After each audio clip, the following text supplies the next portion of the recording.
नमस्कार परम प्रिय मित्रों, मैं हूं आपकी अपनी उमाश्री। आपको बहुत प्यार करती हूं, आपको आशीर्वाद देती हूं और स्वागत करती हूं। मित्रों, कैसे हैं आप? उम्मीद करती हूं आप प्रसन्नता से होंगे। आपके अच्छे अच्छे कमेंट भेजने के लिए बहुत ज़्यादा धन्यवाद और आपको प्रणाम करती हूं।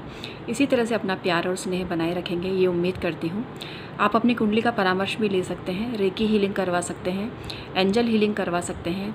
हीलिंग बहुत ही सशक्त माध्यम है जो आपके आसपास एक ऐसा ज़बरदस्त सुरक्षा कवच बना देता है कि कोई भी आप पर नेगेटिव एनर्जी हावी नहीं हो सकती। और ये ज़बरदस्त प्रक्रिया है। आप चाहें तो कहीं से भी पता कर लीजिए, आपको पता चल जाएगा कि रेकी में कितनी ताकत है और एंजल हीलिंग में कितनी ताकत है। तो आप इसका लाभ उठाइए। बहुत ही न्यूनतम चार्जेस पर हम ये सेवाएं दे रहे हैं। आप हमसे संपर्क कर सकते हैं। अब कुछ कहते हैं संपर्क क्या कहाँ करें, गुस्सा निकालते हैं शायद, कहते हैं संपर्क कहाँ करें, आपका तो फ़ोन नंबर ही नहीं है। तो भाइयों बहनों, मुझे पैसा कमाने का लालच नहीं है कि मैं सुबह से लेकर 10 बजे से लेकर 5 तक फ़ोन पर लगी रहूं। मुझे नहीं चाहिए इतना, है मेरे पास बहुत, परमात्मा ने बहुत दिया है मुझे।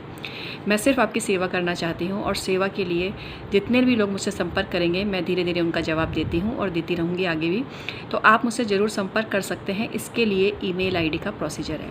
मैं व्यक्तिशः किसी से नहीं मिलती हूँ फ़िलहाल, और कभी देखती हूँ मैं मौका पड़ेगा तो ज़रूर आप सबसे मिलूँगी और मेरी तमन्ना भी है आपसे मिलने की। लेकिन अभी फ़िलहाल लॉकडाउन की वजह से भी, लॉकडाउन तो खैर निकल गया, लेकिन सोशल डिस्टेंसिंग हमें कम से कम 6 महीने और इसका पालन ज़रूर करना पड़ेगा। और अब तो खैर कोरोना की दवाई भी आ गई है, खुशखबरी मिली है, सबको सुनने में आया है कि बन गई है दवा, तो ये तो बहुत अच्छी बात है। लेकिन फिर भी डिस्टेंसिंग मेंटेन करना पड़ेगा। लेकिन आप अब मुझसे जुड़ सकते हैं, मैं ऑनलाइन परामर्श देती हूँ, यही मेरा तरीका है। आप ईमेल आईडी के थ्रू मुझसे संपर्क करिए। आप अपने सवाल भेजेंगे, डेट ऑफ बर्थ भेजेंगे और फ़ीस वगैरह का प्रोसीजर भी आप ईमेल आईडी के थ्रू जान सकते हैं, जिससे कि सारा डिटेल आपको पता चल जाएगा। जिनकी कुंडली नहीं है वो फ़ोटो दिखाकर भी परामर्श ले सकते हैं। सिर्फ नाम बताकर ही आप किसी पर भी हीलिंग करवा सकते हैं, फ़ोटो की भी हमें ज़रूरत नहीं है। बस जगह आप बता दीजिए कि आपको किस पर्सन की किस तरह की हीलिंग करवानी है।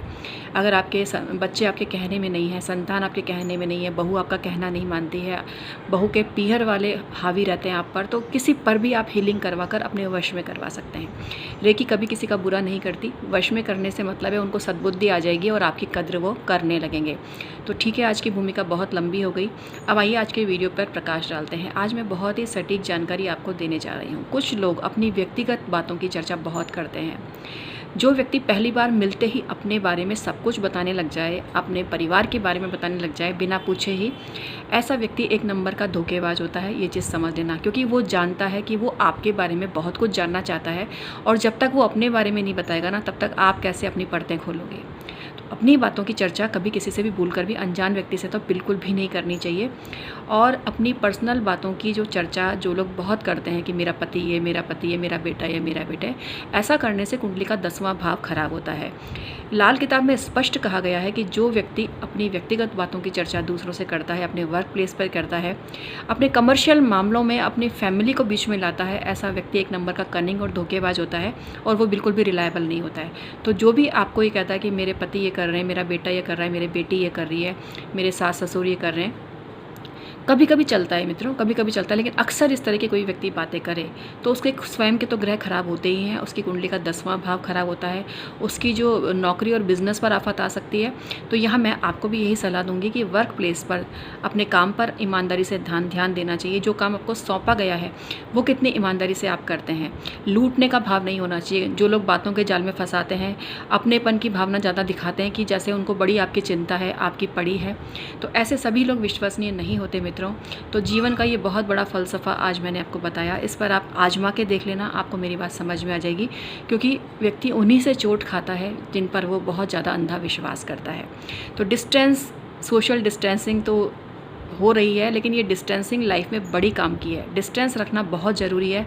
बहुत ज़्यादा आपके जीवन में घुसपैठ करने वाले लोग बिल्कुल भी विश्वसनीय नहीं होते हैं। वो आपके बारे में एक एक बातें जानने के इच्छुक होते हैं। तो इसलिए लिमिट में रहना चाहिए, डिस्टेंस मेंटेन करके रहना चाहिए, अपनी गरिमा को बनाए रखना चाहिए।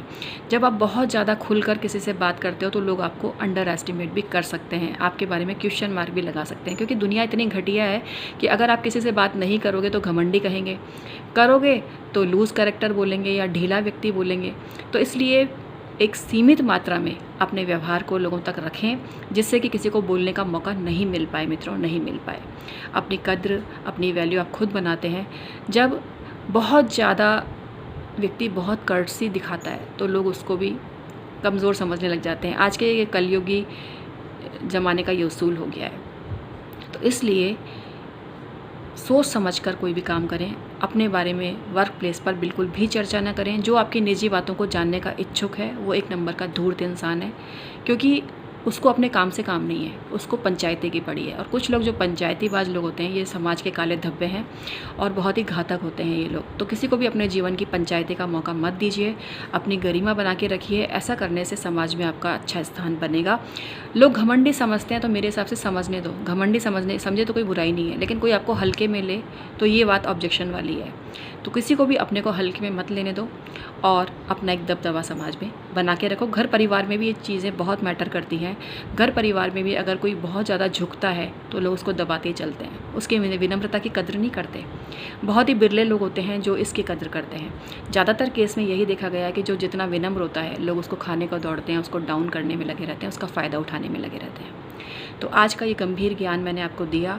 उम्र में आपसे बड़ी हूँ, जो लोग मुझसे छोटे हैं मैं जानती हूँ कि वो जो मुझसे प्रेरणा लेते हैं वो इस छोटी सी बात को समझें और अपने जीवन में उतारें, तो कभी धोखा नहीं खाएंगे। देखो, कई बार नेगेटिव चीज़ भी बड़ी अच्छी होती है। पॉजिटिव जो व्यक्ति रहता है वो कभी ना कभी तो धोखा खाएगा, लेकिन जो नेगेटिव सोचता है ना, मतलब दूसरों के अवगुण को हमेशा सोचता रहता है, उस व्यक्ति के धोखा खाने की संभावना बहुत ही कम होती है, क्योंकि वो दूसरों की चालाकी पकड़ता रहता है। ये नेगेटिविटी नहीं है, ये उसकी सूझबूझ है। कुछ लोग इसको नेगेटिव बोलते हैं। अरे पड़ोसी के बारे में अच्छा सोचो, रिश्तेदारों के बारे में अच्छा सोचो। अरे जब धोखा मिलेगा तब तुम आओगे क्या बचाने उनको? बड़े बड़े ज्ञान देते हो, फालतू की बातें करते हो। तो यहाँ मैं आपको यही कह रही हूँ कि किसी के भी बारे में नेगेटिव राय बनाना नेगेटिव अप्रोच नहीं है। आज के ज़माने में वो इंसान बहुत काबिल और विद्वान है जो किसी के भी नकारात्मक पहलू को पकड़ लेता है बहुत जल्दी, और ऐसा व्यक्ति सुखी भी रहता है और धोखा भी कम खाएगा। लेकिन जो लोग मक्कार और झूठे लोगों पर भी भरोसा करता है और ये सोचता है कि ये व्यक्ति तो अच्छा है, चलो ठीक है, चलने दो, भाई है, रिश्तेदार है, पड़ोसी है, मिलने जुलने वाला है, बस वहीं मात खा जाओगे। आज के ज़माने में अपने आप को पकड़ के रखना बहुत ज़रूरी है। कोई आपके संस्कारों को हिला ना पाए, ऐसी इमेज आपको घर परिवार समाज पड़ोस में हर जगह बनानी चाहिए।